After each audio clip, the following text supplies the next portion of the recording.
My name is Morgan Bennett, and I am 32 years old. I always believed family came first, until my sister taught me otherwise.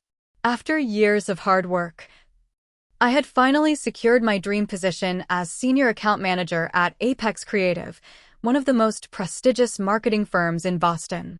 My sister Heather worked there too. I never thought my own sister would be the one to destroy everything I had worked for. That Monday morning, when I was called into the CEO Amanda Wilson's office, I had no idea my life was about to implode. Before I tell you how my sister's jealousy dismantled my career, drop a comment letting me know where you are watching from. And hit like and subscribe to hear more stories about family betrayal that leads to unexpected victories.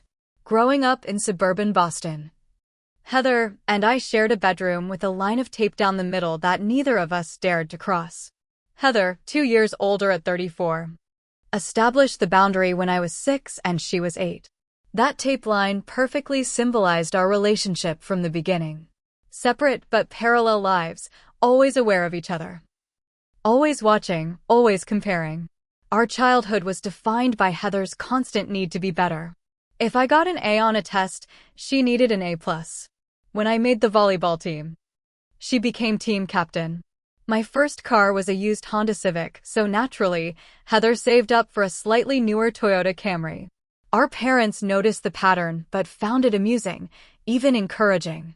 A little healthy competition never hurt anyone, Dad would say. Everything changed when our parents divorced during my sophomore year of high school. Mom moved to Chicago with her new boyfriend, while Dad retreated into 60-hour work weeks and a growing dependence on his evening scotch. The divorce affected us differently. I became the responsible one, cooking dinners and making sure Dad got up for work. Heather rebelled, staying out late and barely graduating. For the first time, I excelled at something without Heather immediately one-upping me. And it created a strange new dynamic between us. College further separated us. I earned a scholarship to Boston University for marketing, while Heather bounced between community college courses and retail jobs.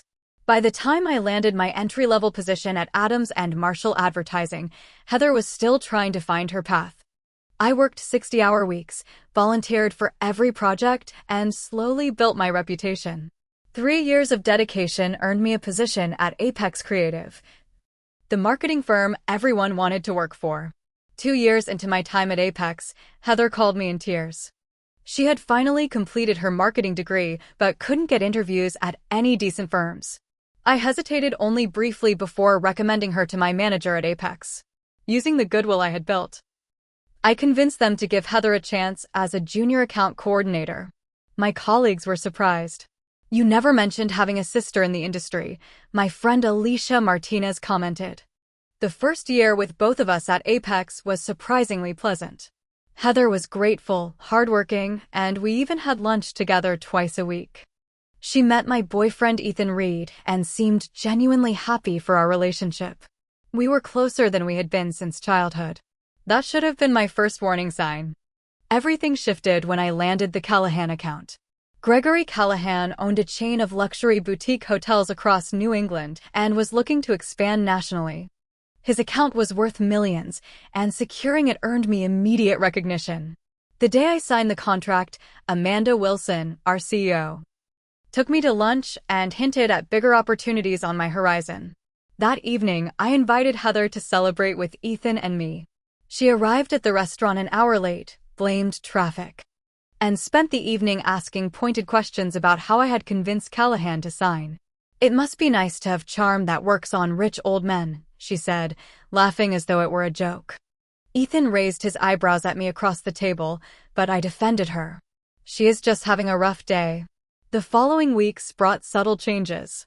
Documents I had saved would somehow be altered when I opened them the next day. I missed an important client call because it had been mysteriously removed from my calendar. A presentation I had prepared with specific statistics showed different numbers when I presented it, making me look unprepared. Each time, Heather was sympathetic but distant. "Maybe you are just overworked," she suggested. "You cannot be perfect all the time, Morgan." My perfect life before it all collapsed was something I had worked incredibly hard for. My apartment in Back Bay had exposed brick walls and windows overlooking the Charles River. Ethan and I had been dating for 2 years, and he had recently started hinting about looking at rings. At work, senior management had begun inviting me to meetings I previously would not have been included in. Everything was falling into place, exactly as I had planned. If only I had recognized the signs that Heather was not celebrating my success, but plotting to claim it for herself. The email announcing the new senior creative director position came on a Tuesday morning. The role would oversee all major client campaigns and report directly to the executive team. It was exactly the position I had been working toward since joining Apex. The final line of the email made my heart race. Internal candidates with demonstrated leadership and innovative campaign experience are encouraged to apply. Heather called me immediately. "Are you going for it?" she asked. Her voice casual but tight. "I think so," I said. "Amanda has been hinting that I should be taking on more leadership." "Well, good luck," Heather replied. "I hear Thomas from digital marketing is the favorite. He has been here longer than both of us." Thomas was not the only competition. Patricia from the West Coast office had flown in twice for mysterious meetings. Derek, who managed our financial clients, had recently completed an executive leadership program. And then there was Heather, who had been aggressively networking with upper management at every company event. The interview process lasted 3 weeks. Each candidate presented a vision for the agency's creative future. I proposed integrating sustainability messaging across all luxury brand campaigns, backed by research showing affluent consumers increasingly made purchasing decisions based on environmental impact. The executive team leaned forward in their chairs when I spoke. A good sign. The call came on a Friday afternoon. Amanda's assistant asked me to come to the executive floor. My hands shook as I rode the elevator up.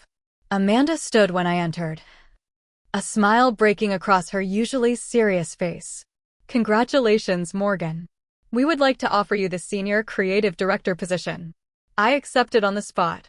The role came with a 40% raise, a corner office, and a seat at the leadership table. I was now officially Heather's superior, though she would report to me through a middle manager. That night, I treated my team to champagne at our favorite bar. Heather arrived late again, but seemed genuinely supportive, offering a toast to my success. "My baby sister," she said, raising her glass. "Always the star of the family." 2 days later, I moved into my new office. The first assignment on my desk, lead the Callahan Hotel's expansion campaign.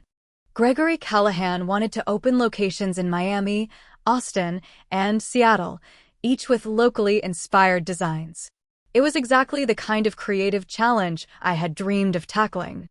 I assembled a team, deliberately placing Heather on a different project. "I do not want anyone accusing me of favoritism," I explained when she questioned the decision. "Of course," she replied coolly. "That makes perfect sense." I worked late every night developing the perfect pitch for Callahan. My concept centered around luxury with local soul, a campaign that would position each hotel as a unique expression of its city's culture while maintaining the Callahan standard of exceptional service.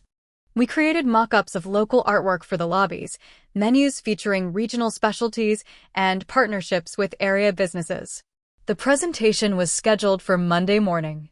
On Friday evening, I finished the final touches and saved everything to our secure server. As I was leaving, I passed Heather's desk. She was still there, though her computer screen went dark as I approached. "Working late?" I asked. "Just finishing up some research," she smiled. "Your big presentation is Monday, right? I am sure you will blow them away." Over the weekend, I rehearsed my presentation with Ethan. "This is going to secure your position," he assured me. "The concept is brilliant." Monday morning, I arrived early to review everything one last time.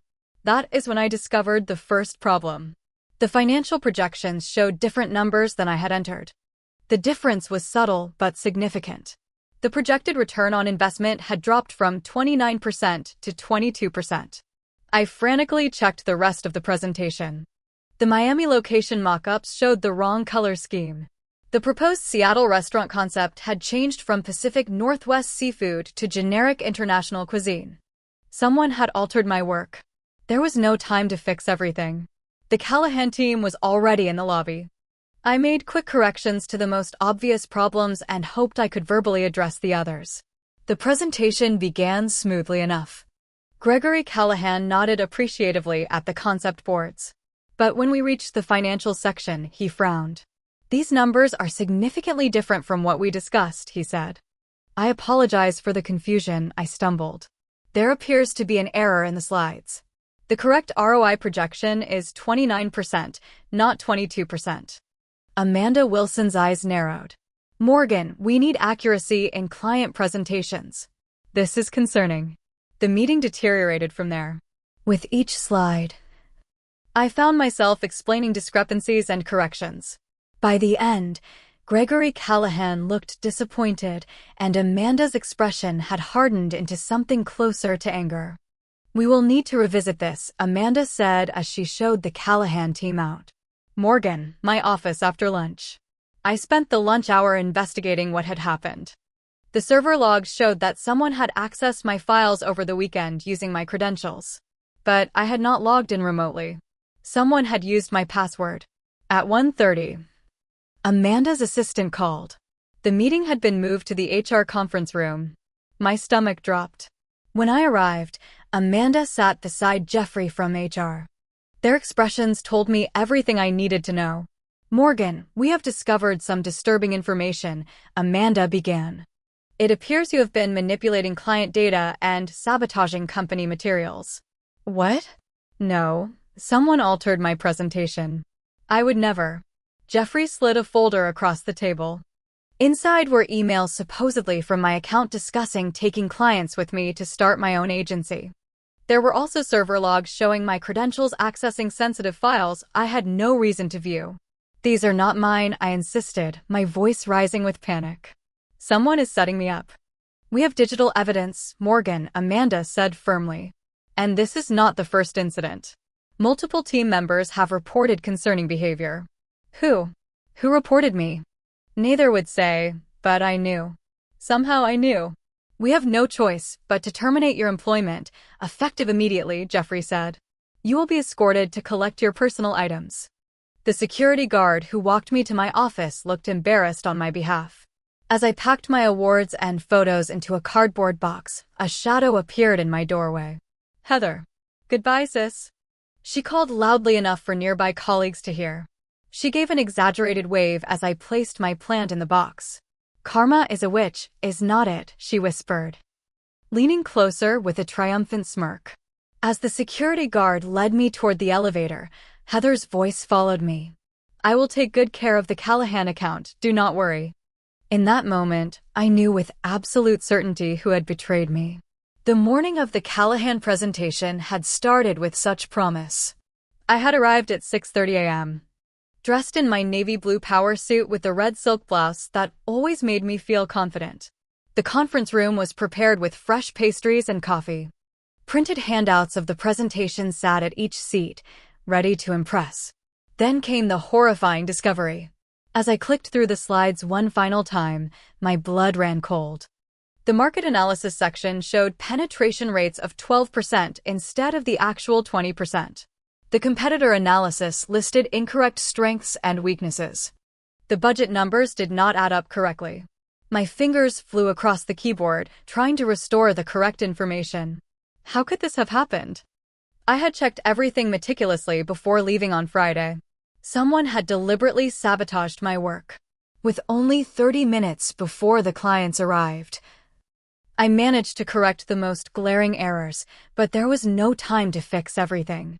I printed new handouts, my hands shaking as I collated the pages. When Gregory Callahan and his team arrived, I forced a confident smile.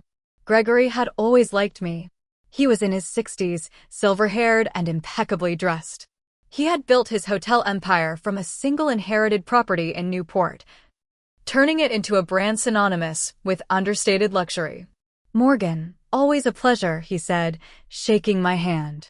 "We are excited to see your vision for our expansion." The presentation started well. My introduction about luxury with local soul resonated with the clients. Gregory nodded appreciatively at the concept boards showing the unique design elements for each location. Then came the numbers. As I clicked to the ROI slide, Gregory's expression changed. 22%? That is significantly lower than the 29% we discussed in our preliminary meetings. I apologize, Mr. Callahan, I stammered. There appears to be an error. The correct projection is 29%. Amanda Wilson, sitting at the back of the room, leaned forward with a frown. Morgan, are you saying your presentation contains errors? It appears that some of the data has been altered, I admitted, feeling my cheeks burn. The correct figures show a much stronger performance. This is concerning, Amanda said. Accuracy is paramount in our business. The presentation continued to unravel. When I showed the Seattle concept boards, Gregory pointed out inconsistencies with what we had previously discussed. The Austin location designs were missing key elements. By the end, I was sweating through my silk blouse. And Gregory's enthusiasm had turned to obvious disappointment. Perhaps we should reconvene when the information is correct, he suggested coolly as they prepared to leave. Amanda's expression was thunderous as she escorted the clients out. My office. 1 hour, she whispered as she passed me. I spent that hour frantically investigating what had happened. The server logs showed someone had accessed my files over the weekend using my credentials, but I had been at home with Ethan the entire time. I had not logged in remotely. At exactly noon, I knocked on Amanda's door, clutching the server logs as evidence. Not here, she said. HR conference room. 15 minutes. Those 15 minutes felt like hours. I paced the hallway, rehearsing my explanation. When I finally entered the conference room, my heart sank. Amanda sat beside Jeffrey from HR, their expressions grim. A folder lay between them. Morgan, please sit down. Jeffrey began. We have discovered some disturbing information regarding your conduct at Apex Creative. If this is about the presentation, I can explain, I started. Someone accessed my files using my credentials and deliberately altered the information. I have the server logs right here.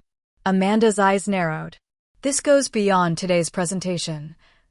Morgan, we have evidence of a pattern of concerning behavior. Jeffrey opened the folder and slid several papers across the table. These are emails from your company account discussing taking clients with you to start your own agency. Specifically, the Callahan account. I stared at the emails in horror. They appeared to be from my account, but I had never written them. These are not mine, I insisted. Someone has fabricated these. We also have logs showing your credentials were used to access and alter company files, including other team members' presentations. Jeffrey continued. Multiple employees have reported concerns about your behavior over the past month. Who? Who reported me? I demanded. We cannot disclose that information, Jeffrey replied smoothly. But I knew. Deep down, I knew exactly who was behind this. Morgan, given the severity of these allegations and the evidence we have gathered, we have no choice but to terminate your employment. Effective immediately, Amanda stated, her voice businesslike and cold. You will be escorted to collect your personal belongings, and then security will see you out of the building. Amanda. Please, I pleaded. I have given everything to this company. I would never do this. Someone is setting me up. The evidence is quite clear, she replied, not meeting my eyes. We will mail your final paycheck. Please surrender your company ID and key card. The security guard who escorted me to my office was Jim, who had greeted me every morning for 5 years. He looked uncomfortable, like he wanted to say something but could not. As we approached my office, I saw Heather standing nearby, watching with poorly concealed satisfaction. I numbly placed my photos, awards, and desk plant into a cardboard box. My framed diploma. The small jade plant Ethan had given me for our first anniversary. 5 years of my professional life. Reduced to a single box. As I turned to leave, Heather appeared in my doorway. Goodbye, sis, she called loudly, waving dramatically for the benefit of onlookers. Her voice dropped to a whisper as I passed her. Karma is a witch, is not it? The smirk on her face confirmed everything. As Jim led me toward the elevator, Heather called after me. I will take good care of the Callahan account, do not worry. In the elevator, Jim finally spoke. For what it is worth, Miss Bennett, I do not believe what they are saying about you. I could barely respond through the tightness in my throat. As the elevator doors opened to the lobby, Heather's final whispered confession replayed in my mind. You always got everything I wanted. Not anymore. Outside on the sidewalk, clutching my cardboard box, I watched through the glass doors as Heather strode confidently toward the executive floor, no doubt to discuss her promotion into my role. In that moment, I lost not just a job, but my belief in family loyalty. And I had no idea that my sister's betrayal would ultimately lead to my greatest opportunity. The first week after being fired passed in a blur of shock and disbelief.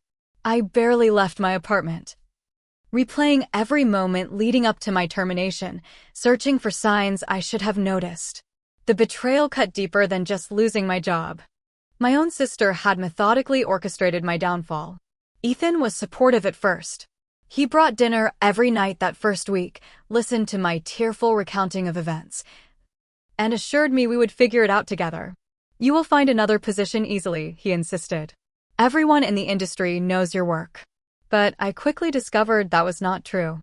My first job application received a polite but immediate rejection. Then another. And another. By the end of the second week, I had sent out 15 applications without a single interview request. Confused, I called a former colleague from Adams and Marshall, my previous firm. After an awkward pause, she said, "Morgan, there are rumors circulating about why you left Apex. People are saying you tried to steal clients and sabotaged company materials." My stomach dropped. None of that is true. I believe you, she said, though her tone suggested otherwise. But hiring managers here terminated for cause, and they move on to the next candidate. Boston's marketing world is small. As the third week of unemployment began, Ethan's daily visits became every other day, then twice a week. I have a big project deadline, he explained, not quite meeting my eyes. I noticed he had stopped using "we" when discussing my future plans. My savings would cover 3 months of expenses if I was careful. Boston rent was not forgiving, and I had been planning to use my year-end bonus for a down payment on a condo. That dream now seemed laughably distant.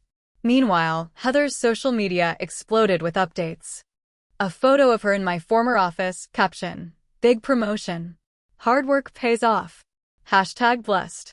Another of her with the Callahan team, so excited to lead this amazing expansion project. #dream job. Each post was a deliberate twist of the knife. I stopped checking her profiles, but mutual connections made sure I knew. "Did you see Heather is leading the Callahan campaign now?" Texted a college friend who did not know the full story. That is amazing. By the fourth week, depression had settled around me like a heavy fog. I stopped setting an alarm, stopped changing out of pajamas, stopped answering calls from friends who still tried to reach out. When my parents called, I put on a brave voice and lied about consulting work I did not have. Ethan finally came over on a Thursday evening after not seeing me for 5 days. He sat awkwardly on the edge of my couch, looking around at the unwashed dishes and laundry piles. "Morgan," he began carefully, "I am worried about you." "I am fine," I lied. "Just taking some time to regroup." "It has been almost a month. You have barely left the apartment." "I am applying for jobs every day," I said defensively, though we both knew that was no longer true. He sighed, running a hand through his hair. "Look, I think maybe we need to take a break. Just until you get back on your feet." I stared at him, this man who had talked about our future together just weeks ago. "You are breaking up with me because I lost my job?" "It is not that simple," he protested. "You are not the same person lately. You were so negative, so focused on what Heather did to you instead of moving forward. My sister destroyed my career and reputation, and my boyfriend is abandoning me. Excuse me for being negative." He stood up, grabbing his jacket. "This is exactly what I mean. Call me when you are ready to be the Morgan I fell in love with again." The door clicked softly behind him, a period at the end of a 5-year sentence. That night was my lowest point. I sat on my kitchen floor, back against the cabinets, surrounded by the ruins of my perfect life. No job, no boyfriend, no future I could envision. I had always been the responsible one, the planner. the achiever. Now I was none of those things. I thought about calling my parents, but couldn't bear their disappointment or, worse, their pity. My mother would inevitably take Heather's side, as she always had. "You know how sensitive your sister is," she would say. "She has always struggled more than you." Instead, I opened a bottle of wine and turned on a mindless reality show, hoping to drown out the endless loop of recriminations in my head. Around midnight, my phone rang. Unknown number. I almost did not answer, assuming it was a debt collector or spam call. On the fourth ring, I picked up. Morgan Bennett. A familiar male voice. "Yes, who is this?" "Gregory Callahan." "I hope I am not calling too late." I sat up straight, wine glass forgotten. "Mr. Callahan." "No, it is fine. How can I help you?" "I have been thinking about your presentation," he said. Something did not sit right with me. The numbers seemed off from our previous discussions. My heart pounded. Yes, there were discrepancies I tried to explain. Then today, your sister Heather presented to my team. Interesting coincidence.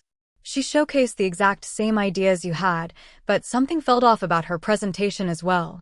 She could not answer basic questions about the concept development. I gripped the phone tighter. "Mr. Callahan.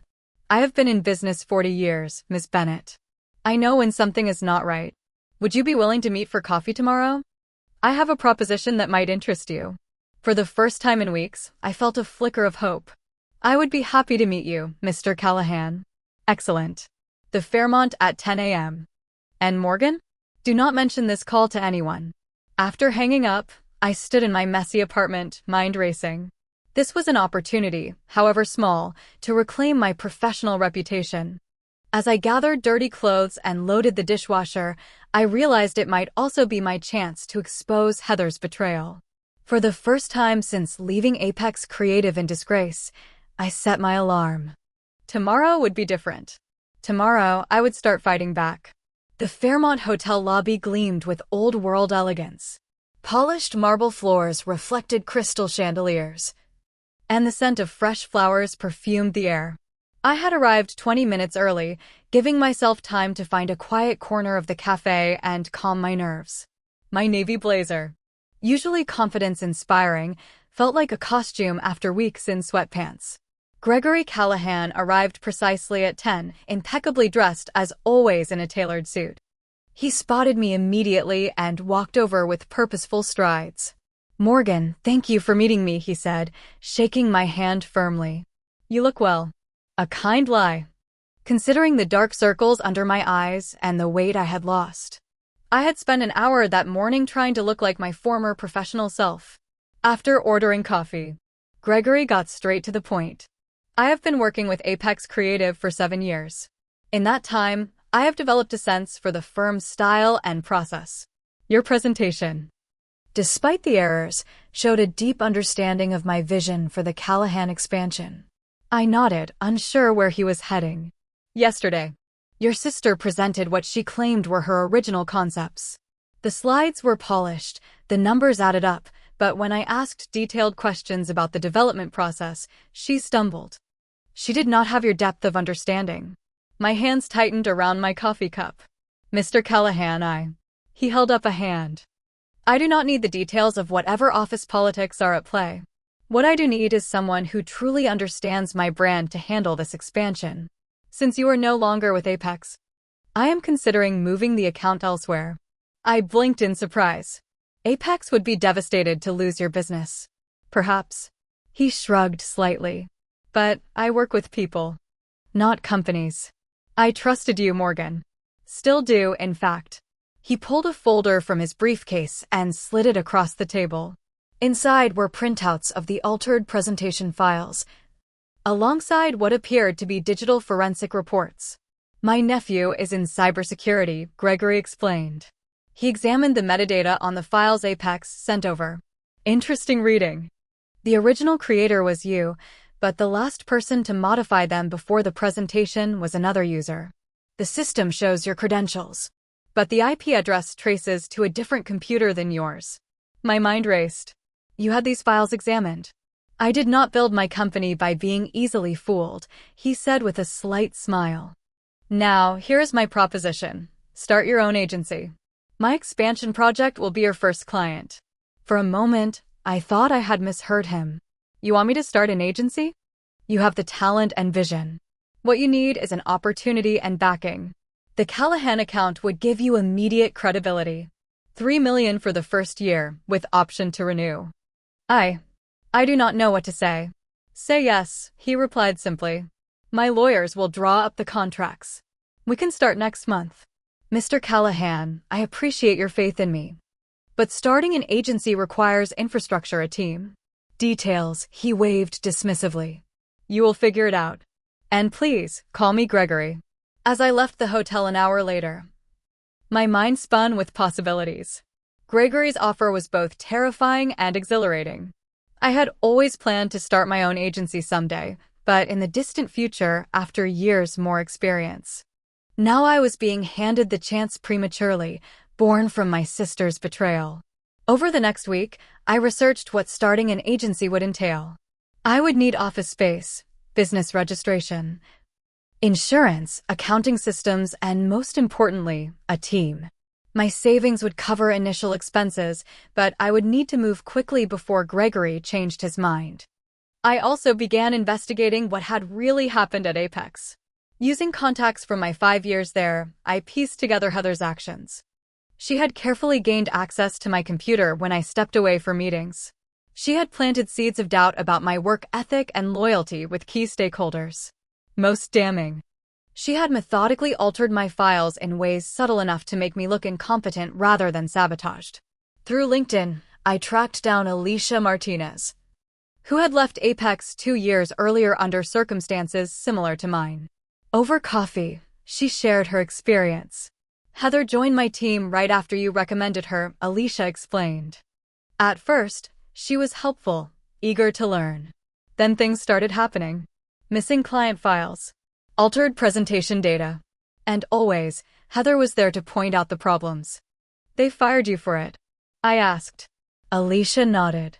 There was never direct evidence against Heather. Just my word against a pattern of mistakes I supposedly made. After I left, she took over my accounts. And no one saw the pattern. Heather is smart. She waits until her target is established, trusted. The fall seems like a sudden professional breakdown rather than sabotage. As Alicia spoke, pieces clicked into place. Other colleagues who had left abruptly. Accounts Heather had mysteriously inherited. A pattern extending back further than just my case. She did this to others before me, I realized. And the company never connected the dots. Apex rewards results, Alicia said grimly. They do not look too closely at how they are achieved. Alicia was the first person I approached about joining my new venture. I cannot offer Apex-level salary yet, I admitted. But you would be partner, not employee.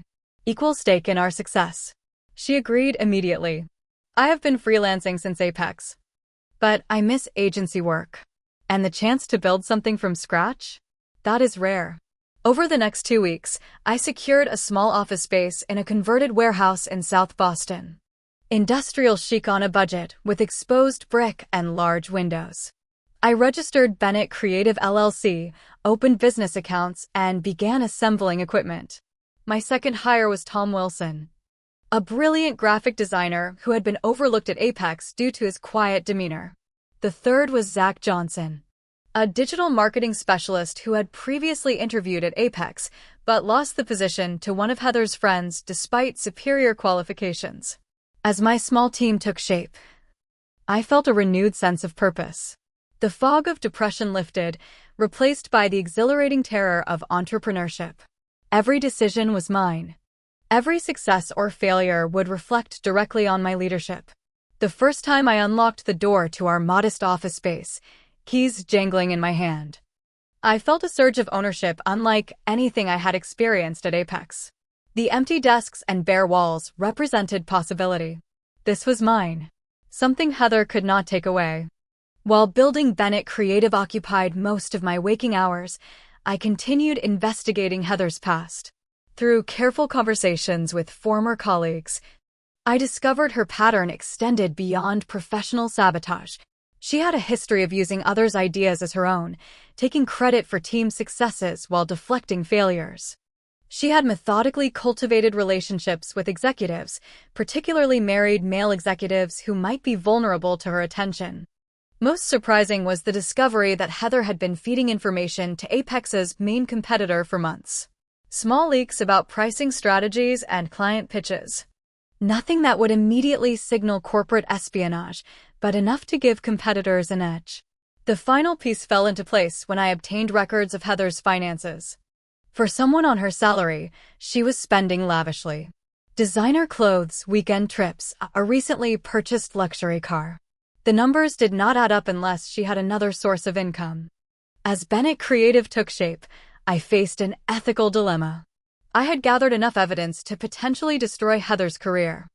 A single email to Amanda Wilson with the financial discrepancies and pattern of sabotage could trigger an investigation that would expose everything. But revenge, however justified, would not build my business. Every hour spent looking backward was an hour not spent moving forward. I needed to focus on Bennett Creative's future, not Heather's past. The night before our first official client meeting with Gregory Callahan, I sat alone in the new office. The computers were set up, the presentation ready. Tomorrow would determine whether my professional resurrection was possible. My phone buzzed with a text from Ethan. Heard about your new venture. Impressed. Coffee sometime? I left it unanswered. Some bridges, once burned, should stay that way. Instead, I walked around the space that represented my second chance, straightening chairs and adjusting picture frames. On the wall hung our newly designed logo, a phoenix rising, wings spread wide. Beneath it, our tagline, transforming challenges into opportunities. How fitting that my sister's greatest act of betrayal had unintentionally led to my greatest opportunity. Tomorrow would be day one of proving her sabotage was the best thing that ever happened to me. 6 months passed in a blur of 18-hour days, takeout dinners, and the constant adrenaline rush of building something from nothing. Bennett Creative grew from our core team of 4 to 11 full-time employees. Our converted warehouse space, initially cavernous with empty desks, now hummed with creative energy and the pleasant chaos of a thriving agency. The Callahan Hotel's expansion campaign launched to industry acclaim. Our luxury with local soul concept resonated with travelers seeking authentic experiences without sacrificing comfort. The Austin location opened first, featuring work from local artists and a farm-to-table restaurant that quickly became a destination for locals and tourists alike. Gregory Callahan became our most enthusiastic advocate, referring 3 additional clients in our first quarter. Morgan understands brand storytelling better than anyone I have worked with, he told potential clients. His endorsement opened doors that would normally remain closed to a fledgling agency.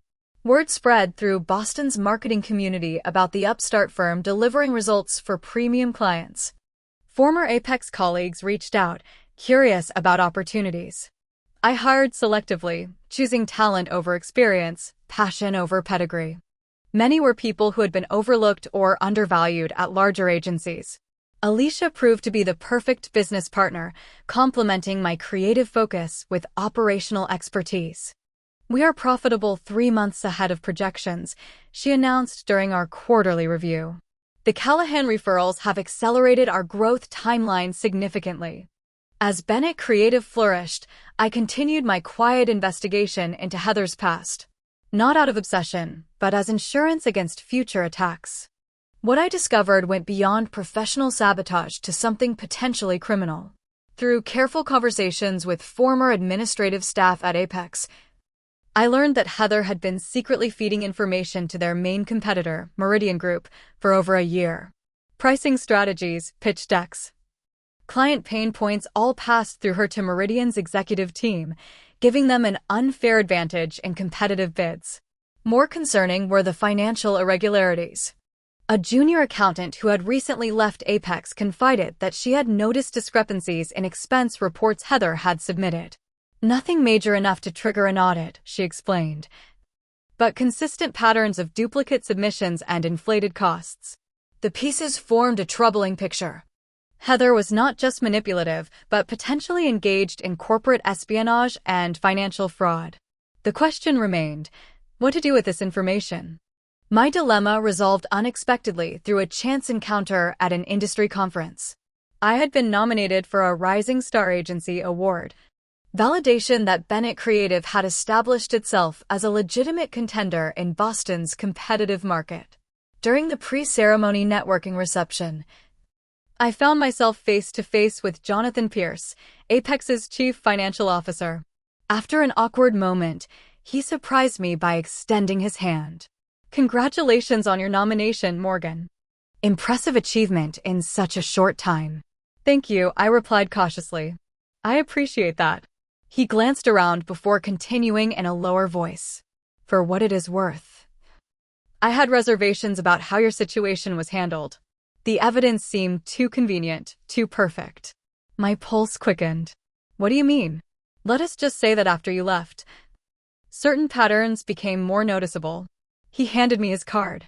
If you ever want to discuss it, call my personal number. 2 days later, over coffee at a discreet cafe far from both our offices, Jonathan shared his concerns. We have been conducting a quiet internal audit. Financial discrepancies, information leaks to competitors. All roads seem to lead to your sister. Why tell me this? I asked. Professional courtesy. And perhaps a warning. He sighed. Heather has been asking questions about your new agency. Your clients. She seems particularly interested in the Callahan account. You think she might try something against Bennett Creative? I think someone capable of what we are discovering would not hesitate to target a perceived threat. He hesitated. There is also a personal element you should be aware of. Heather has been involved with Robert Mills.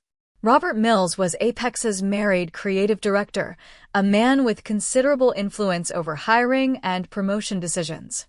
Their relationship began shortly after she joined the company, Jonathan continued. Around the time your career advancement accelerated, the implications were clear.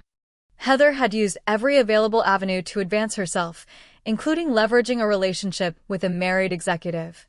The pieces of her complex web of manipulation clicked into place.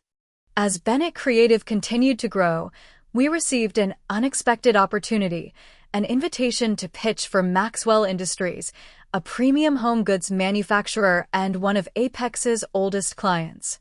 The RFP came directly from their CMO, who had been impressed by our work for Callahan. The ethical question loomed large. Taking a major client from Apex could be seen as vindictive, but turning down a legitimate business opportunity to spare my former employer seemed foolish, especially given what I now knew about their internal issues. After discussing it with Alicia and our team, we decided to pursue the pitch. This is business, not personal, Alicia reasoned. If they select us, it will be based on our ideas, not your history with Apex.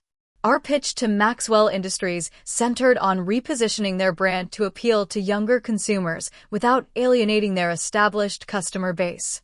We proposed a digital-first approach with carefully targeted traditional media support, a strategy that respected their heritage while acknowledging changing consumer behaviors. The day after our presentation, Maxwell's CMO called personally. We would like to award Bennett Creative the account, she said. Your understanding of our challenges was comprehensive, and your solutions were innovative yet practical. This victory, more than any other, signified our arrival as a serious competitor in Boston's agency landscape. Taking a flagship account from a major established firm put us on the map in a way smaller successes had not. The industry took notice. We were featured in Adweek's Agencies to Watch. Client inquiries increased threefold. We hired 5 new team members and began looking for larger office space. Amidst this professional high point came personal vindication. Ethan reappeared, suggesting dinner to catch up. His text arrived minutes after the Adweek article was published online. I declined politely but firmly. Too busy building something meaningful, I replied, feeling no regret as I pressed send. The Maxwell Industries win brought another unexpected consequence, a direct confrontation with Apex. Amanda Wilson requested a meeting to discuss professional boundaries. I agreed, curious about her perspective now that Bennett Creative posed a legitimate competitive threat.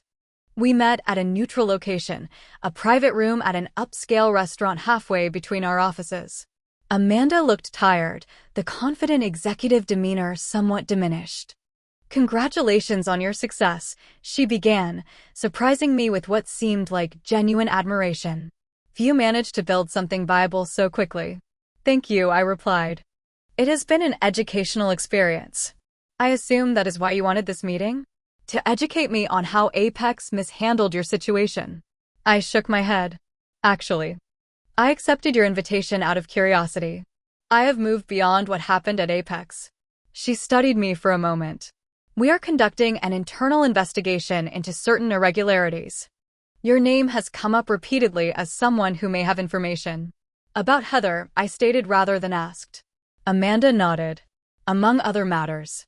The evidence against you 6 months ago seemed conclusive at the time. Now we are finding inconsistencies." "What are you asking of me, Amanda?" "Your cooperation." Discreetly. "This situation has potential legal implications." I considered her request carefully. Helping Apex expose Heather would bring a certain poetic justice. But it would also drag me back into a chapter one had worked hard to close. "I will provide factual information about my experience," I said finally. "But my priority remains Bennett Creative. I won't allow this to become a distraction." Amanda seemed to accept this condition. As our meeting concluded, she offered one final comment. "For what it is worth, Morgan, I regret how things ended. You were an exceptional talent at Apex." "Thank you," I replied. "But I am an even better leader at Bennett Creative." As I walked back to our office, I reflected on how dramatically my life had changed in 6 months. From the devastation of betrayal to the triumph of creation. From employee to founder. From victim to victor. The irony was not lost on me. In trying to destroy my career, Heather had inadvertently launched me into a position stronger than I would have achieved at Apex. Sometimes our greatest opportunities truly do arise from our most painful challenges. The following week brought news that validated my decision to focus forward rather than backward. Bennett Creative won the pitch for Atlantic Luxury Group, a conglomerate of high-end brands that would become our largest client to date. Their business would nearly double our revenue and necessitate another round of hiring.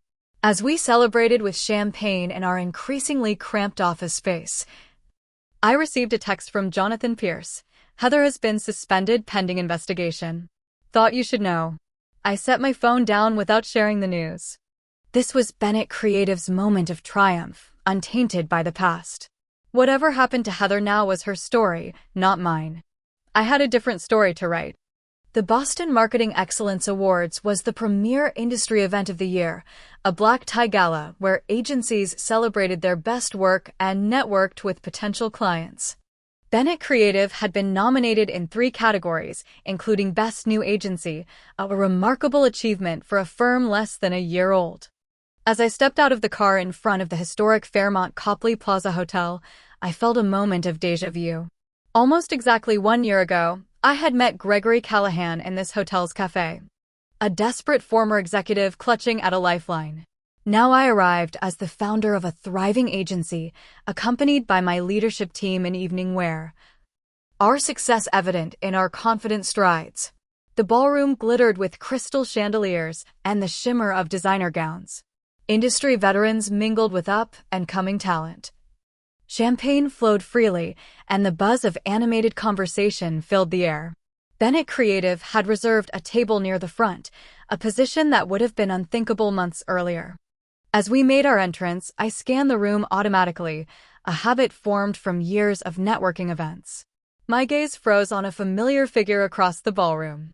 Heather stood by the Apex Creative table, looking thinner than I remembered, her smile tight as she conversed with colleagues. "Are you okay?" Alicia murmured beside me, following my line of sight. "Fine," I assured her. "Just surprised to see her here." The investigation at Apex had concluded 3 months earlier. Heather had been suspended but ultimately not terminated, instead being demoted and placed on probation. According to Jonathan Pierce, there had been insufficient evidence for criminal charges, but enough concerns to warrant serious professional consequences. I had not seen or spoken to her since that day at Apex when she had watched me clear out my desk. Her triumphant smirk now a distant memory. Our parents had tried to intervene, suggesting a family dinner to clear the air, but I had declined politely and firmly. Some bridges could not and should not be rebuilt. Throughout the dinner portion of the evening, I felt Heather's gaze occasionally landing on me, but I focused on my team, celebrating our journey regardless of whether we won any awards. Simply being nominated validated our approach and quality of work. When Bennett Creative won Best Digital Campaign for our Maxwell Industries launch, the entire table erupted in cheers. As I walked to the stage to accept the award, I caught a glimpse of Heather's expression. Not anger or jealousy as I might have expected, but something more complex. Something that looked almost like regret. The evening proceeded with speeches, networking, and celebration. As the formal program concluded and guests began circulating more freely, I excused myself to visit the restroom. When I emerged, Heather stood waiting in the corridor, her expression uncertain. "Congratulations," she said quietly. 3 nominations and a win. Impressive. "Thank you," I replied neutrally, preparing to walk past her. "Morgan, wait." Her voice carried a note of urgency I had not heard before. "Could we talk? Just for a few minutes." Every instinct warned against it, but curiosity won out. 5 minutes. We found a quiet corner in the hotel's mezzanine, away from the celebration continuing in the ballroom. For a moment, neither of us spoke, the weight of our shared history hanging in the air between us. "I do not know where to start," Heather finally said. "Why did you do it?" The question that had haunted me for months emerged simply. She looked down at her hands. "I told myself you could recover easily, that you had always landed on your feet, that you had everything and I deserved my chance. You could have earned your chance without destroying mine. I know that now." She met my eyes directly. "The investigation at Apex was thorough. They found everything, Morgan. The altered files, the leaked information, even my relationship with Robert." "I know," I said. "I provided some of that evidence." Surprise flickered across her face. "You knew? For how long?" "Since before you had me fired." "Not the details, but I knew something was wrong. I just never imagined my own sister would go to such lengths." Heather's composure cracked slightly. "They almost pressed charges. Corporate espionage. Financial fraud. The only reason they did not was the potential publicity damage." "Why are you telling me this?" "Because you deserve to hear it from me. Because I have been in therapy since June, trying to understand why I did what I did." She took a deep breath. "And because I am sorry, Morgan. Truly sorry." The apology hung between us, unexpected and insufficient, yet somehow necessary. "I have spent my entire life feeling like your shadow," she continued when I did not respond. "You were always the responsible one, the successful one, the one everyone admired. When I got hired at Apex, I thought finally I could prove myself on my own terms. But then you kept rising faster, getting the accounts I wanted, the recognition I craved. So you decided to take it all by force." She nodded, shame evident in her expression. "The therapist says I have narcissistic tendencies and profound insecurity. That I sabotaged you because I could not bear to see you succeed where I felt I had failed. And now, seeing Bennett Creative succeed." A sad smile crossed her face. "Strangely, it is easier to accept your success when it is entirely separate from mine. You built something impressive, Morgan, completely on your own. No one can say you got where you are because of connections or privilege or luck." We sat in silence for a moment, the sounds of the gala floating up from below. "I do not expect forgiveness," Heather finally said. "I would not forgive me either. But I am trying to be better, to understand why I became someone who could hurt her own sister for professional gain." I studied her face, searching for the manipulation I had come to expect. Instead, I saw genuine regret and the exhaustion of someone confronting their own worst self. "Forgiveness is not something I can offer right now," I said honestly. "But I appreciate your apology. It matters that you recognize what you did." She nodded, accepting this limited response as more than she deserved. "What will you do now?" I asked. "I am still at Apex, though in a much reduced role. The probation ends next month. After that," she shrugged, "I am considering moving to Chicago. Mom has offered to help me start over there. Away from Boston, away from the marketing world entirely. That might be best for everyone. As we prepared to return to the ballroom, Heather hesitated. Morgan? For what it is worth, Bennett Creative's work is extraordinary. You were always meant to lead your own agency. I just wish I had not been so threatened by your light that I tried to extinguish it. I watched her walk away, shoulders straight despite everything, still my sister yet now essentially a stranger. The anger that had fueled me in the early days of Bennett Creative had faded, replaced by something more complex. Not forgiveness, exactly, but a recognition that Heather's betrayal had ultimately freed me to create something more meaningful than I would have found at Apex. 1 year later, Bennett Creative had grown to 30 employees and moved to sleek offices overlooking Boston Harbor. We had won Agency of the Year at the same awards gala where Heather and I had last spoken. Our client roster included brands I once would have only dreamed of working with. Heather had indeed moved to Chicago, finding work in an entirely different industry. According to my mother, she continued therapy and was slowly building a new life away from the competitive pressures that had brought out her worst instincts. We exchanged birthday cards and occasional texts, the tentative beginnings of a relationship that would never again be close, but might someday be authentic. On the anniversary of my firing from Apex, I received a small package from Gregory Callahan. Inside was a framed quote, "Sometimes the wrong train takes you to the right station." With it, a note, celebrating the best wrong turn of your career. Proud to have been your first client. Gregory. I hung it in my private office, a reminder that sometimes our greatest opportunities arrive disguised as our worst disasters. That morning, I gathered our team for a special announcement. Bennett Creative had been approached about a potential acquisition by a major international agency network, an offer that would provide global resources while allowing us to maintain our creative independence. As I stood before the team I had built from nothing, I thought about the journey of the past 2 years. From devastation to triumph. From betrayal to creation. From being fired to becoming a founder. Success is not a straight line, I told them. It is a winding path with unexpected detours and painful falls. What matters is not avoiding these challenges, but how we respond to them. Whether we allow them to define us or use them to propel us forward. Later that day, I visited the Fairmont Cafe where Gregory and I had first discussed creating Bennett Creative. As I sipped my coffee, I reflected on an unexpected truth. My sister's attempt to destroy my career had actually set me free. In trying to extinguish my light, she had inadvertently helped it burn brighter than ever before.